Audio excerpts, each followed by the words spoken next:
अहम breaking news पंहिंजे नाज़रीन खे ॿुधाए नालो इस्लाम कोट में कोरोना जा मरीज़ सरेआम शहर में घुमी रहिया आहिनि, पर इंतज़ामिया को नोटिस न आहे वरितो। 2 ॾींहं अॻु में करायल टेस्टनि खां पोइ इस्लाम कोट में 8 केस ज़ाहिर थिया हुआ, कोरोना जा पॉज़िटिव केस आया हुआ। जंहिंखां पोइ कोरोना में जेके मुब्तला मरीज़ आहिनि उहे ही शहर में तव्हांखे सरेआम घुमंदे नज़र अचनि पिया।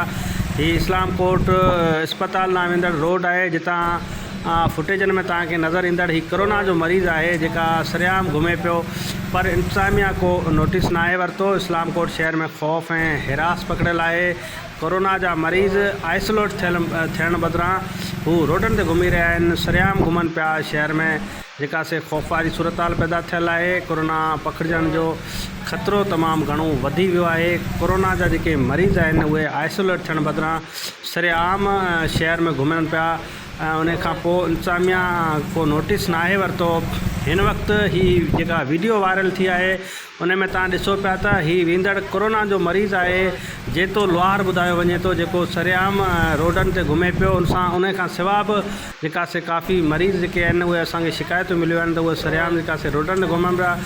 नाज़रीन खे अहम ब्रेकिंग न्यूज़